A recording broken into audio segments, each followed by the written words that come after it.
Gym ladies போகிறதுனால muscle building ஆகாது. 12 years experience. இது நம்ம நம்ம நம்ம பேரண்ட்ஸ் வந்து அந்த காலத்தில் வீட்டு வேலை செஞ்சதுனால அவங்க உடம்பு மெயின்டைன் ஆகுது. இப்போ நம்ம எதுவுமே செய்கிறது கிடையாது. செய்யாமல் இருக்கிறதுனால இப்போ வீட்டில் போயிட்டு நீங்கள் திரும்பவும் மாவு எடுத்து வச்சு ஆட்டுக்கால் ஆட்டிட்டு இருக்க முடியாது, அம்மி அரைச்சிட்டு இருக்க முடியாது. முடியுமா? கண்டிப்பாக முடியாது. வீட்டில் விட மாட்டாங்க. அப்படிங்கும்போது ஜிம்முக்காவது நீங்கள் போய் தான் ஆகணும். ஸோ ஒன்று இதை பண்ணணும், ஒன்று அதை பண்ணணும். இப்போ இது பண்ண முடியாதுன்னு தெரிஞ்சு போச்சு, அப்போ நீங்கள் ஜிம் பண்ணி தான் ஆகணும். அதெல்லாம் நீங்கள் வந்து கண்டிப்பாக பேரண்ட்ஸ் வந்து கேர்ள்ஸை வந்து அனுப்புங்க. அவங்களுக்கு தான் வந்து மென்னை கம்பேர் பண்ணும்போது ஃபிட்னஸ் அதிகமாக தேவை. இல்லைன்னா என்ன தெரியுமா ஆகும், அவங்களுக்கு வந்து பிரெக்னன்சி ரொம்ப கஷ்டப்படுவாங்க. ஈஸியாக வந்து அவங்களுக்கு வந்து அந்த கருமுட்டை எங்கிறது ஃபார்ம் ஆகிறது வந்து ஈஸியாக ஆகாது. ஏன்னா எல்லாமே நியூட்ரிஷன்ஸ் உடம்புக்கு தேவை.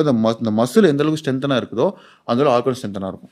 அதனால உமன்ஸ்க்கு வந்து கண்டிப்பாக ஃபிட்னஸ் தேவைப்படுது. அதில் போயிட்டு நீங்கள் லிஃப்ட் பண்ணனால 99% சொல்கிறேன், 1000% சொல்கிறேன், மசில் பில்டிங் ஆகாது. வேணா டோனாக இருக்கலாம். அது மாதிரி இன்னொன்று சொல்லுவாங்க, என் பொண்ணு இழைச்சி போயிட்டா. நான் சொல்கிறேன், அவங்க உடம்பு வாகு தகுந்த மாதிரி தான் அவங்க இருப்பாங்க. இப்போ சப்பியான உடம்பு இருக்குது அப்படின்னா அந்த தோட்டத்தில் ஷேப்பாக இருப்பாங்க. இப்போ உடம்பு வாகு சின்ன வயசுல ஒல்லியாக இருப்பாங்க அப்படின்னா அதுதான் அவங்களுக்கு இருக்கும். அதனால ஜிம் போனதுனால வந்து என் பொண்ணு வந்து இழைச்சி போயிட்டா பண்ணிட்டா அப்படின்னா நடக்கவே நடக்காது. அது சும்மா போய் சொல்றது. நீங்கள் ஃபுட்டு சாப்பிடாம இருக்கணும் அப்படி பண்ணியிருக்கலாம். நீங்கள் கரெக்டாக நியூட்ரிஷன்ஸ் கொடுத்து ஜிம் போனீங்கன்னா உங்கள் நேச்சுரலாக உங்கள் அம்மா அப்பாவுக்கு என்ன ஜெனட்டிக் இருக்குதோ அதுதான் உங்களுக்கு வரும்.